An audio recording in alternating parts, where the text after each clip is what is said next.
10টা common feature আছে যেটা সব নবীদের ক্ষেত্রে প্রযোজ্য, সব নবীদের ক্ষেত্রে এই ফিচারগুলো পাওয়া যায়। এই 10টা কমন ফিচার নিয়ে আলোচনা করবো ইনশাআল্লাহ। 1 নম্বর হচ্ছে আল ওয়াহি।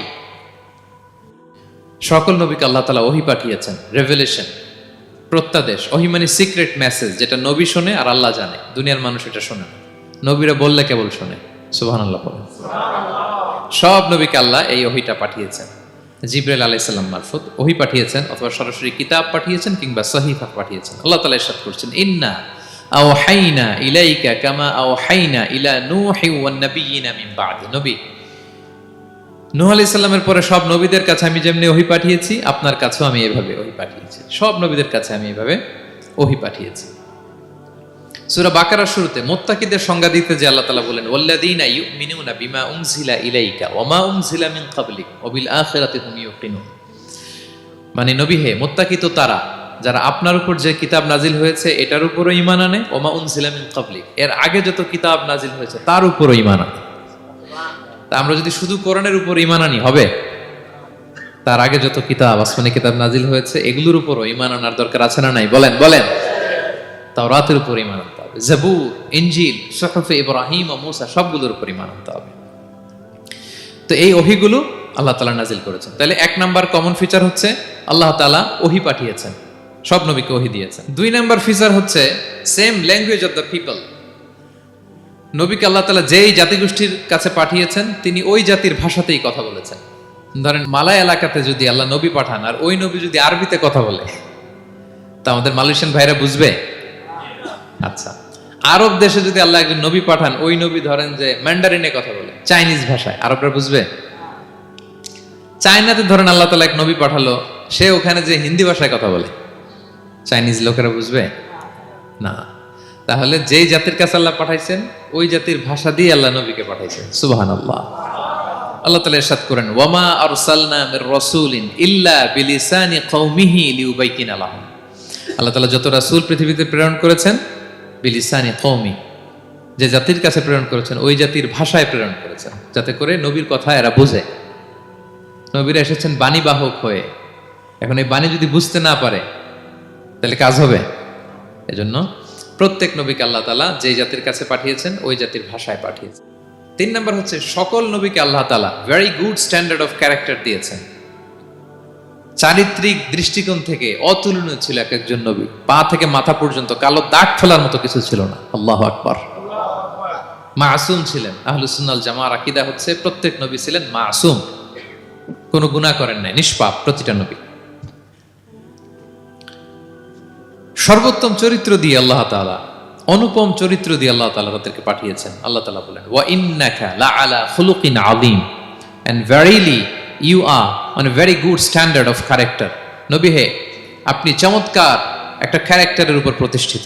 আপনার আচরণের মতো, ক্যারেক্টারের মতো আচরণ অতুলনীয়, পৃথিবীতে দ্বিতীয়টা খুঁজে পাওয়া যায় না, ঠিক কিনা? কারণ নবীরা যদি মডেল হন, তাদের আচরণ যদি ভালো না হয়, তাহলে মানুষ কি তাদেরকে গ্রহণ করবে? মানুষ তো তাদের কাছ থেকে শিখবে, জানবে। তাই জন্য তাদের আচরণ চমৎকার হওয়ার দরকার আছে না নাই? চমৎকার আচরণ, চমৎকার চারিত্রিক মাধুর্য দিয়ে আল্লাহ তাআলা পৃথিবীতে এক একজন নবীকে প্রেরণ করেছেন। সব নবীরা ভেরি গুড স্ট্যান্ডার্ড অফ ক্যারেক্টারের অধিকারী ছিল। 4 নাম্বার হচ্ছে প্রত্যেক নবীকে আল্লাহ তাআলা মিরাকেল দিয়েছেন, মানে মুজিজা, as a proof of their prophethood. তাদের নবুয়তির প্রমাণ হিসেবে আল্লাহ তাআলা তাদেরকে মিরাকেল দিয়েছেন, মুজিজা। যেমন সালেহ আলাইহিস সালামকে আল্লাহ তাআলা মুজিজা দিয়েছিলেন। তার জাতির কাছে যখন তিনি দাওয়াত দিলেন, তারা বলল, সালেহ তুমি যে নবী এটা আমরা বুঝবো কি করে? এক শর্তে আমরা তোমার উপর ঈমান আনতে পারি। সাল্লাল্লাহু আলাইহি ওয়াসাল্লাম বললেন, কি শর্ত? বলতেছে, এই যে পাহাড় দেখো, এই পাহাড়ের ভেতর থেকে যদি একটা উট বের করো, 10 মাসের গর্ভবতী একটা উটটা বেরোবে, বেরোয় বাচ্চা দিবে, সাথে সাথে আমরা ওটার দুধ দহন করে খাবো, এরপর আমরা ঈমান আনবো। চিন্তা করছেন কত শর্ত? পাহাড়ের ভেতর থেকে কি বের করে দেখাইতে হবে? উট। উনি আল্লাহর কাছে দোয়া করলেন, আল্লাহ বললেন কবুল, তবে কথা না শুনলে কিন্তু খবর আছে। বলছে ঈমান আনবে, ঈমান না আনলে কিন্তু খবর আছে। উনি দোয়া করলেন, আল্লাহ কবুল করলেন। পাহাড় বিদীর্ণ হয়ে একটা বিশাল আকৃতির উট বের হয়ে আসলো, 10 মাসের গর্ভবতী উট। মুহূর্তে এটা ডেলিভারি করলো একটা উটের বাচ্চা, এবং দুধ দিতে আরম্ভ করলো, ওলান ভর্তি দুধ। সবাই পেট ভরে দুধ খেলো। খাওয়ার পরে কয়, তুমি জাদুকর। খাওয়ার পরে সাল্লাল্লাহু আলাইহি সাল্লাম কি বলে? ইউ আর এ ম্যাজিশিয়ান, তুমি জাদুকর, তুমি তো বড় ভেলকিবাজ সালে, তুমি পাহাড়ের ভিতরে ভেলকি ঢুকাই দিছো। আল্লাহ তাআলা তাদেরকে একটা সাউন্ড গ্রেনেড, প্রচন্ড শব্দ তরঙ্গ দিয়ে ধ্বংস করে দিলেন। কানের পর্দা ফেটে সবগুলো লাশ হয়ে জমিনে পড়ে রইল। তাহলে এই যে সাল্লাল্লাহু আলাইহি সাল্লাম যেটা দেখাইছেন, এটা কি ভেলকি ছিল? ম্যাজিক ছিল? কি ছিল? মুআজিজা, miracle. As a proof of their prophethood, তাদের নবুয়তির প্রমাণ হিসেবে আল্লাহ তাআলা তাদেরকে মুআজিজা দিয়েছেন। মূসা আলাইহিস সালামের মুআজিজা কি ছিল? লাঠি। ফাআলকাহা ফাইযা হিয়া হাইয়াতুন তাসআ, ওই লাঠি রেখে দিলে মুভিং স্ন্যাক হয়ে যেত, নড়তেছে সাপ, ছবল মারবে। সুবহানাল্লাহ, এটা কি ম্যাজিক ছিল? কি ছিল? মুআজিজা। ঈসা আলাইহিস সালামকে আল্লাহ তাআলা মাইন্ড ব্লোয়িং মুআজিজা দিয়েছেন। অন্ধ ব্যক্তির চোখে হাত বুলিয়ে দিলেই দৃষ্টিশক্তি ফিরে পেত। ধবল রোগী, কুষ্ঠ রোগীর গায়ে টাচ করে দিলে স্কিন পরিষ্কার হয়ে যেত। মৃত ব্যক্তিকে দাঁড়াতে বললে মুহূর্তে দাঁড়িয়ে যেত। কুম বিইযনিল্লাহ, আল্লাহর আদেশে দাঁড়াও বললে লাশ জীবিত হয়ে দাঁড়িয়ে যেত। বেলকিবাজি ছিল এটা? কি ছিল? বিষ্ণু ঈসা ইসলাম দাওয়াত দিচ্ছেন কুরাইশদেরকে, ওরা মানে না। বিষ্ণু নবী পাগল পড়া, বললেন আচ্ছা বলো কুরাইশের লোকেরা কি বললে বিশ্বাস করবে যে আমি সত্য নবী? কি বললে বিশ্বাস করবে?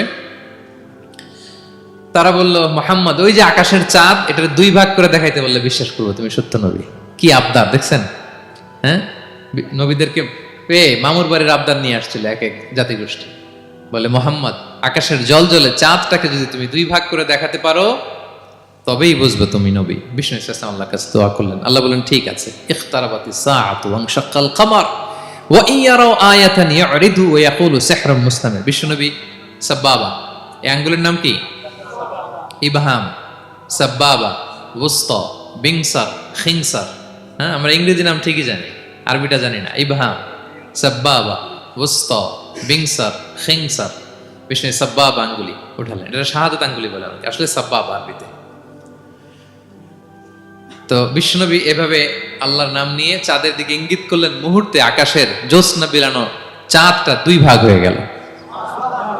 কুরাইশরা দেখে তো অবাক। বিষ্ণু বললেন এবার কথা অনুযায়ী ঈমান আনো। বলে Muhammad you are a magician.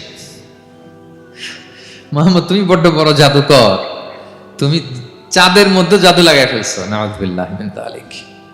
তাহলে আল্লাহ তাআলা age a proof of their prophethood, তাদের নবুয়তির প্রমাণ হিসেবে প্রত্যেক নবীকে কি দিয়েছেন? মুআজিজা দিয়েছেন। 5 নাম্বার, সকল নবীর দাওয়াতি মিশন এক ছিল, একই মিশন নিয়ে নবীরা পৃথিবীতে এসেছেন। সেটা কি? তাওহীদ, রিসালাত, আখিরাত। আমার সাথে সাথে বলেন তাওহীদ, রিসালাত, আখিরাত। তাওহীদ, রিসালাত, আখিরাত। এই তিনটা বুনিয়াদী শিক্ষা দিতে নবীরা এসেছে। তাওহীদ মানে ওয়াননেস অফ গড, আল্লাহ যে এক, সব নবী প্রচার করেছেন। রিসালাত মানে তারা যে বার্তাবাহক হিসেবে এসেছেন তাদের কথা মানতে হবে, এটার দাওয়াত দিয়েছেন। আখিরাত মানে হচ্ছে মৃত্যুর পরেও যে একটা জীবন আছে, সেই জীবনের ব্যাপারে প্রত্যেক রাসূলরা কি করেছেন? দাওয়াত দিয়েছেন। এবং কোন নবীর কথার সাথে আরেক নবীর কথার গরমিল পাওয়া যায় না, অমিল হয়নি। আচ্ছা বলেন তো, কখনো কি হয়েছে কোন এক নবী এসে বলছে যে মৃত্যুর পরে একটা জীবন আছে, আরেক নবী এসে বলছে না, মনে হয় নাও থাকতে পারে? বলছে? এক নবী এসে বলছে আমাদের স্রষ্টা আল্লাহ তাআলা তিনি একজন, আরেকজন বলছে না একজন না, 2-3 জন হইতে পারে। এক নবী এসে বলছে ভালো করলে জান্নাত, খারাপ করলে জাহান্নাম, আরেক নবী এসে বলছে না, জান্নাত জাহান্নাম বলতে কিছু নাই। হইছে? হইছে? কোন নবীর কথার সাথে কোন নবীর কথার কোনো বৈপরীত্য নাই, কারণ প্রত্যেক নবীরা মন গড়া কিছু বলতেন না। ওমা ইয়ান্তিকু আনিল হাওয়া ইন হুয়া ইল্লা ওয়াহয়ুন ইউহা। নবীরা কথা বলতেন একটা হেডকোয়ার্টার থেকে তথ্য পেয়ে। ওই হেডকোয়ার্টারটা কার? ওই হেডকোয়ার্টার থেকে যে ইনফরমেশন আসতো সেটার আলোকে নবীরা কথা বলতেন, বানিয়ে কিছু বলতেন না। সব নবীরা দাওয়াত দিয়েছেন, ইয়া কওমি ইবুদুল্লাহ মা লাকুম মিন ইলাহিন গায়রু। হে আমার জাতির লোকেরা, এক আল্লাহর ইবাদত করো, আল্লাহ ছাড়া অন্য কারো ইবাদত করো না। সব নবীরা বলেছেন ইন্নী লাকুম রাসূলুন আমিন, নিশ্চয় আমি তোমাদের কাছে বিশ্বস্ত রাসূল হিসেবে প্রেরিত হয়েছি। সব নবীরা বলেছেন ইয়াউমা লা তামলিকু নাফসুন লিনাফসিন শাইআ ওয়াল আমরু ইয়াউমা ইযিল লিল্লাহ। এমন এক দিনের মুখোমুখি হতে হবে কেউ কারো উপকার করতে পারবে না। নেতা কর্মীর উপকারে আসবে না, কর্মী নেতার উপকারে আসবে না, পীর সাহেব মুরিদের উপকারে আসবে না, মুরিদ পীর সাহেবের উপকারে আসবে না, হাজবেন্ড ওয়াইফের কিছু করতে পারবে না, ওয়াইফ হাজবেন্ডকে কিছু করে দিতে পারবে না। দিনটা বড্ড ভয়ঙ্কর। সব নবীর এই তিনটা দাওয়াত দিয়েছেন, তাওহীদ, রিসালাত, আখিরাত। তার মানে সব নবীর দাওয়াতি মিশন এক, এক অভিন্ন দাওয়াতি মিশন নিয়ে তারা পৃথিবী। 6 নাম্বার, এই পৃথিবীতে যত রাসূল এসেছে, নবী এসেছে, তারা প্রত্যেকে মানুষ ছিলেন। কি ছিলেন? নাকি জিন ছিল? ফেরেশতা? প্রেরিত সব নবীরা কি ছিল? মানুষ ছিল। মক্কার কুরাইশরা বলতো, মা লিহাযা রাসূলি ইয়াকুলু আত-তাআমা ওয়া ইয়ামশি ফিল আসওয়াক। ব্যাপার কি, মুহাম্মদ আবার কেমনে রাসূল হয়? আমরাও বাজারে যাই, উনিও যায়, আমরাও বিয়ে করি, উনিও বিয়ে করে, আমাদেরকে মারলে কাটলে লাল রক্ত, ওনার রক্ত বেরোয়। তো তারা চাচ্ছিল, তারা বলতেছিল যে মানুষ না দিয়ে আল্লাহ যদি ফেরেশতা পাঠাইতো নবী হিসেবে, তাইলে না ভালো হইতো। তালবাহান, এটার কি বলে? ফেরেশতা পাঠালে কি বলতো জানেন? ফেরেশতা পাঠালে বলতো, ফেরেশতাদের তো ক্ষুধা লাগে না, এরা বুঝবে কি আমাদের কষ্ট? ফেরেশতাদের তো জৈবিক চাহিদা নাই, এরা কেমনে বুঝবে? ফেরেশতাদের তো খারাপ কাজ করার প্রবণতা, টেন্ডেন্সি নাই। আমাদের যে কষ্ট, দুঃখ, ফিলিং, সেটা তো ফেরেশতারা বুঝে না। ফেরেশতারা কেমনে আমাদের নবী হয়, এটা বলতো, ঠিক কিনা? তালবাহানা বলে, কেমন রাসূল, আমরা যা করি তাই করে। আল্লাহ বলেন, সব নবীকে আমি মানুষ হিসেবে প্রেরণ করেছি। বিষ্ণু ইসলাম বলেন, ইন্নামা আনা বাশারুম মিসলুকুম, নিশ্চয় আমি তোমাদের মতোই মানুষ। তোমাদের মতোই কি মানুষ। তো পার্থক্য হচ্ছে ইউহা ইলাইয়া, আমার কাছে ওহী আসে, প্রত্যাদেশ আছে আল্লাহ তাআলার পক্ষ থেকে। তাহলে 6 নম্বর যেই কমন ফিচার আমরা জানলাম, আল্লাহর পাঠানো সবগুলো নবী এবং রাসূল তারা কি ছিলেন? সবাই বলুন, তারা কি ছিলেন? 7 নম্বর কমন ফিচার হচ্ছে, আল্লাহর পাঠানো সব নবী এবং রাসূলরা ওনারা পুরুষ ছিলেন। কি ছিলেন? কোন নবী কি নারী ছিল বলেন তো? হ্যাঁ, নারী নবী আছে? নাই। নবী হওয়ার জন্য ম্যাসকুলিনিটি শর্ত, পুরুষ হওয়া শর্ত। কারণ নবীকে অনেক বড় বড় জিনিসের নেতৃত্ব দিতে হবে, মাঝে মাঝে মিলিটারি তৈরি করতে হবে, লিডারশিপ লাগবে, যুদ্ধ পরিচালনা করতে হবে। নারীদের পক্ষে এটা সম্ভব? কঠিন। আমাদের বোনদের অনেক ধরনের দুর্বলতা আছে, তাদের মাসে কিছুদিন তারা আল্লাহর আদেশে অসুস্থ থাকে, ঠিক কিনা? পিরিয়ড তাদের চলে, ওই সময় সালাত পড়তে পারে না, অনেক প্রতিবন্ধকতা তাদের আছে। বাচ্চা যদি ধারণ করে পেটে 9 মাস, ওনারা অসুস্থ। শেষের মাসগুলোতে তো কঠিন, জটিল অবস্থা। বাচ্চা ডেলিভারির পরেও 40 দিন ব্লিডিং আছে না নাই? তাহলে অনেক ধরনের জটিলতা আল্লাহ তাআলা ওনাদের দিয়েছেন। এজন্য আল্লাহ তাআলা নবুয়তের যে নবুয়তির গুরু দায়িত্ব, এটার জন্য আল্লাহ তাআলা পুরুষদেরকে সিলেক্ট করেছেন। আলহামদুলিল্লাহ বলেন। তাহলে যত নবী এবং রাসূল পৃথিবীতে এসেছিল, ওনারা পুরুষ ছিল। আল্লাহ বলেন, ওয়ামা আরসালনা মিন ক্বাবলিকা ইল্লা রিজালান নূহি ইলাইহিম। নবী হে মুহাম্মদ, আপনার আগে যত নবী এবং রাসূলকে আমি পৃথিবীতে প্রেরণ করেছি, তাদেরকে পুরুষ হিসেবে প্রেরণ করেছি, কোন নারীকে আমি নবুয়তির মর্যাদা দিই। নাম্বার, প্রত্যেক নবীকে আল্লাহ তাআলা একটা গ্রুমিং, একটা ট্রেনিং সেশনের মধ্য দিয়ে নিয়েছেন। সেটা কি? সেটা হচ্ছে, সবাইকে আল্লাহ তাআলা শেফার্ড হিসেবে কাজ দিয়েছিলেন, রাখাল হিসেবে। পৃথিবীর সব নবীরা ছাগল চড়াতেন, সব, আদম আলাইহিস সালাম থেকে শুরু করে বিষ্ণু ইসা ইসলাম পর্যন্ত। সুবহানাল্লাহ পড়বেন না? বিষ্ণু ইসা ইসলাম বলেন, মা বাআসাল্লাহু নাবিয়্যান ইল্লা রাআল গানাম। আল্লাহ এমন কোন নবী পাঠায় নাই যেই নবী ছাগল চড়ায় নাই, সব নবী। সাহাবার অবাক হয়ে বললেন, ওয়া আনতা ইয়া রাসূলুল্লাহ, হে নবী আপনিও ছাগল চড়িয়েছেন? বিষ্ণু বললেন, হ্যাঁ, আমি তো অল্প কিছু পারিশ্রমিকের বিনিময়ে মক্কার লোকদের ছাগল চড়িয়ে দিতাম। সুবহানাল্লাহ। কেন সব নবীকে দিয়ে আল্লাহ ছাগল চড়ালেন? এই ট্রেনিং সেশন, গ্রুমিং সেশন কেন? কারণ ছাগলকে একসাথে বসানো কঠিন। ছাগল একটু কি বলবো, একটু টেরা টাইপের প্রাণী, কথা শুনতে চায় না। ধরেন যে সারা সপ্তাহ আপনি খুব ব্যস্ত, একদিন সুযোগ পাইছেন সপ্তাহে যে আজকে আমি ফ্রি আছি, যাই পুকুরে যাই, আমিও গোসল করি, ছাগলটারও গোসল করাই। এটা ধরে যদি এখন পুকুরের দিকে টান দেন, কি করবে? পা দুইটা এমন শক্ত করে মাটিতে ধরে রাখবে, আপনি যত টানবেন ওর ঘাড়ের চামড়া ছিঁড়ে যাচ্ছে, তারপরেও আসে না। এরপর ছাগলগুলোর একসাথে রাখা কঠিন, একটা নেচে ওদিকে যায়, আরেকটা লাফ দেয় এদিকে, আরেকটা ওইদিকে। এদেরকে যদি কেউ একত্রিত করতে পারে, তাহলে এই জাতিকে, মানব জাতিকে একত্রিত করা তার জন্য একেবারে সহজ, পানি ভাত, ঠিক কিনা? এজন্য আল্লাহ এই মানব গোষ্ঠীর উপর লিডারশিপ কায়েমের আগে ছাগল চড়িয়েছেন। এবং যারা মরুভূমিতে ছাগল চড়ায়, যে শেফার্ডগুলো, যেই রাখালগুলো, তাদের অনেক শক্তিশালী হইতে হয়। গায়ে শক্তি না থাকলে ছাগল চড়ানো যায় না, কিন্তু লাঠি নিয়ে হই হই করে পিছনে দৌড়াইতে হয়, নেকড়ের ছোবল থেকে ছাগলগুলোকে রক্ষা করতে হয়, বাঘ, নেকড়ে এগুলো থেকে বাঁচাইতে হয়। তার মানে এটা করার মধ্য দিয়ে এই জাতিকে কিভাবে জাহান্নামের আগুন থেকে বাঁচাবে, নবীদের ওই ট্রেনিং হয়ে যায়। সুবহানাল্লাহ। ছাগল এদিক ওদিক দৌড়াতে থাকে, এদেরকে যেমনি একত্রিত করতে হবে, নবীদের কাজও হচ্ছে মানব গোষ্ঠীকে ইউনাইটেড করা, একত্রিত করা। এজন্য আল্লাহ তাআলা মা বাআসাল্লাহু নাবিয়্যান ইল্লা রাআল গানাম, এই পৃথিবীতে এমন কোন নবী পাঠান নাই যেই নবীকে দিয়ে আল্লাহ তাআলা ছাগল চড়ান নাই। সব নবীর মধ্যে এটা কমন। 9 নম্বর পয়েন্ট হচ্ছে enmity from their own people. যত নবী দাওয়াত নিয়ে আসছে তারা চ্যালেঞ্জের মুখোমুখি হয়েছেন, শত্রুতার মুখোমুখি হয়েছেন। কেউ ওনাদের জন্য রেড কার্পেট রিসেপশন দেয় নাই। নবীদের পথ ছিল বড় পিচ্ছিল, এটা কুসুমাস্তীর্ণ ছিল না, কণ্টকাকীর্ণ। কেউই সহজে মেনে নেয় নাই। দাওয়াত দিছে তো রিজেক্ট, সবাই প্রত্যাখ্যান করেছে, সবাই প্রত্যাখ্যান করেছে। এটা কমন ছিল, প্রত্যেক নবীকে এটা মুখোমুখি হতে হয়েছে। Mockery, vulgarism, oppression, mental torture, physical torture and what not, সব ধরনের। ইভেন অনেক নবীকে হত্যা করা হয়েছে দিনের দাওয়াতের কারণে। বনি ইসরায়েলের লোকেরা তাদের নিজেদের 70,000 নবীকে নিজেরা হত্যা করেছে। এমনকি আমার নবী বিশ্বনবী মুহাম্মদ রাসূলুল্লাহ সাল্লাল্লাহু আলাইহি ওয়াসাল্লামকে হত্যার ষড়যন্ত্র করা হয়েছিল। আল্লাহ তাআলা দয়া করে বিশ্বনবীকে হিজরতের ব্যবস্থা করে দিয়ে প্রাণে বাঁচিয়েছেন, মক্কা থেকে মদিনাতে পাঠিয়ে দিয়েছেন। তাহলে এই পথ বড় কঠিন ছিল, নবীদের পথ, সব নবীর জন্য, এক্সেপ্ট সুলাইমান এবং দাউদ আলাইহিস সালাম, তাদের কথা ভিন্ন। এছাড়া সব নবীরা এই সংগ্রাম, এই বিরোধিতা, এই শত্রুতা, এই জেলাসি, এগুলোর মুখোমুখি হয়েছে পৃথিবীর সকল নবীরা। সকল নবীরা। বিষ্ণু ঈসা ইসলাম ঘুমাতে পারে নাই একটা রাত শান্তিতে। বিষ্ণুর বায়োগ্রাফি যদি আপনি পড়েন, জীবনে যদি পড়ে দেখেন, প্রত্যেকটা নবীর জীবনে এই কষ্টকর মুহূর্তগুলো ছিল। শত্রুতা সব নবীকে পোহাতে হয়েছে। বিষ্ণু ঈসা ইসলামের কাছে যখন প্রথম নাজিল হলো ইকরা বিসমি রাব্বিকাল্লাযী খালাক, সূরা আলাকের প্রথম কয়টা আয়াত? 5 আয়াত নিয়ে কোরআনের ভারে নতুন রেভেলেশন পেয়ে বিষ্ণুনবী কাঁপতে আরম্ভ করলেন। কাঁপতে কাঁপতে জ্বর এসে গেল বিষ্ণুনবীর গায়ে, নিচে নেমে আসলেন।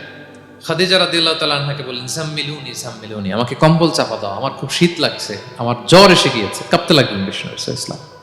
খাদিজা রাদিয়াল্লাহু তাআলা আনহার এক চাচাতো ভাই ওয়ারাকা ইবনে নওফল ছিল ইনজিল কিতাবের পণ্ডিত। খাদিজা রাদিয়াল্লাহু তাআলা আনহা বিষ্ণুকে নিয়ে চাচাতো ভাইয়ের কাছে গেলেন, যে বলেন, ভাই ওরাকা দেখেন তো মুহাম্মদ কি বলে, সে কি দেখছে, কি নিয়ে আসছে, কাঁপতেছে আর বলতেছে আমি মরে যাব, আমাকে কম্বল চাপা দাও। ওরাকা বললেন, মুহাম্মদ কে এসেছিল বলতো? বিষ্ণু জিবরাইল ইসলামের বর্ণনা দিলেন। কি বলেছে বলতো? 5 আয়াতের বর্ণনা বিষ্ণু ইসলাম দিলেন। তখন বিষ্ণু ইসলামের কথা শুনে ওরাকা বলল, তোমার কাছে যে এসেছে ওহুয়ান নামুস, মানে জিবরিল, সে সব নবীদের কাছে এসেছে। মুহাম্মদ তুমি নবী হবা, তুমি কি হবা? তুমি নবী হবা, আখিরি নবী হবা তুমি। যে তোমার কাছে এসেছে সে সব নবীদের কাছে ওহী নিয়ে এসেছিল। আর জেনে রাখো মুহাম্মদ, তোমার এলাকার লোকেরা একদিন তোমাকে এলাকা থেকে বের করে দিবে। ভবিষ্যৎবাণী করতেছিলেন। বিশ্বনবী বললেন, আওয়া মুখরিজিয়াহুম, আমার ভাই বেরাদার, আমার জ্ঞাতি গোষ্ঠীর লোকেরা আমার এলাকা ছাড়া করবে? ওরাকা বললেন, হ্যাঁ। লাম ইয়াতি রাজুলুন কাত্তু বিমিসলি মা জিতা বিহি ইল্লা উদিয়া, তোমার মতো এরকম রিসালাতের দায়িত্ব নিয়ে যারাই কোনো জাতির কাছে এসেছে তাদের সাথে এরকম শত্রুতা করা হয়েছে। বিষ্ণু ইসলাম সেদিনের কথা শুনে, ওরাকার কথা শুনে অবাক হয়েছিলেন। তাহলে সব নবীদের ক্ষেত্রে 9 নম্বর কমন বৈশিষ্ট্য হচ্ছে তাদেরকে বাধার সম্মুখীন হতে হয়েছে। এখনো যারা নবীদের পথে চলবে বা চলে, তাদের জীবনে বাধা বিপত্তি আছে না নাই? হ্যাঁ, তারা জেনে বুঝেই এই পথে এসেছে, তারা হিসাব মিলিয়েই এই পথে নেমেছে। এজন্য বাধা বিপত্তি চ্যালেঞ্জ কোন মুমিনকে তার রাস্তা থেকে সরাতে পারে না, ঠিক কিনা বলেন? এক চুলো নড়াতে পারে না। এটা নবীদের পথ, এটা নবীওয়ালা কাজ। এখানে জুলুম থাকবে, এখানে বাধা বিপত্তি থাকবে, এখানে চ্যালেঞ্জ থাকবে। এই পথটা সোজা, সিরাতুল মুস্তাকিম। যদি শেষ মাথায় যাওয়া যায়, ডাইরেক্ট জান্নাতুল ফিরদাউস। আলহামদুলিল্লাহ। তাহলে সব নবীরা বাধার সম্মুখীন হয়েছে। লাস্ট কমন ফিচার, পৃথিবীর সব নবীরা ইন্তেকাল করেছেন, আর কোন নবী আসবেন? আসবে? পৃথিবীর সব নবীরা মারা গিয়েছেন, কিন্তু আলামুল বারজাখে, বারজাখের জগতে নবীরা জীবিত। আই রিপিট, আমি আবারও বলি, প্রত্যেক নবী তার কবরে জীবিত। আলামুল বারজাখে। আমরা এই দুনিয়াতে আসার আগে যেই জগতে ছিলাম, ওই জগৎটার নাম হচ্ছে আলামুল আরওয়াহ, মানে রুহের জগৎ। সেখান থেকে আমরা এই জগতে এসেছি, এটার নাম আলামুদ দুনিয়া, দুনিয়ার জগৎ। আবার মৃত্যুর পরে যে নতুন এক্সটেশনে আমরা যাব, সেটার নাম হচ্ছে আলামে বারজাখ, বারজাখের জগৎ। নবীরা ওই বারজাখের জগতে জীবিত। বিষ্ণু ইসলাম সুনান আবু দাউদের হাদিসে বলেন যে ইন্নাল্লাহা হাররামা আলাল আরদি আন তাকুলা আজসাদাল আম্বিয়া, আল্লাহ তাআলা এই জমিনকে, নবীদের দেহকে কনজিউম করাকে হারাম করে দিয়েছেন। মানে জমিনের জন্য নবীদের লাশকে পচিয়ে ফেলা, খেয়ে ফেলা হারাম। যত নবী যেখানে ইন্তেকাল করেছেন তাদের পবিত্র দেহ মোবারক এখনো আগের মতো একেবারে যখন মৃত্যুবরণ করেছিলেন তখন লাশটা যেমন তাজা ছিল, এখনো প্রত্যেকে তার কবরে এরকম তাজা লাশ নিয়ে শুয়ে আছে। প্রত্যেক নবী কবরে জীবিত, বিষ্ণু ইসলাম ওনার কবরে জীবিত। তবে এটা বারজাকি জগতে, এই দুনিয়া তিনি যেভাবে জীবিত ছিলেন ওইভাবে না, বারজাকি জগতে জীবিত। আমরা যখন প্যারা নবীর উপর সালাম পৌঁছাই, দুরুদ পড়ি, প্রত্যেক ফেরেশতা, একটা ফেরেশতা আছে এই দুরুদগুলোকে নিয়ে বিষ্ণুনবীর কাছে পৌঁছায়। আপনার বাবার নাম, আপনার নাম বলে ফেরেশতা বলে যে অমুকের ছেলে অমুক আপনাকে সালাম দিয়েছে। বিষ্ণুনবী কবর থেকে নিজে ওই সালামের উত্তর বলে, কারণ বিষ্ণু ইসলাম বারজাকের জগতে তিনি জীবিত, হায়াতুন নবী, বারজাকের জগতে তিনি জীবিত। আরেক হাদিসে বিষ্ণু ইসলাম বলেন আল আম্বিয়া ও আহিয়াউন ফি কুবুরিহিম ইউসাল্লুন, নবীরা তাদের কবরে জীবিত, সেখানে তারা সালাত আদায় করে। নবীরা তাদের কবরে কি করে? সালাত আদায় করে। তাহলে এই 10টা হচ্ছে কমন ফিচার্স এবং প্রফিটস, সব নবীদের মধ্যে এই বিষয়গুলো পাওয়া যায়।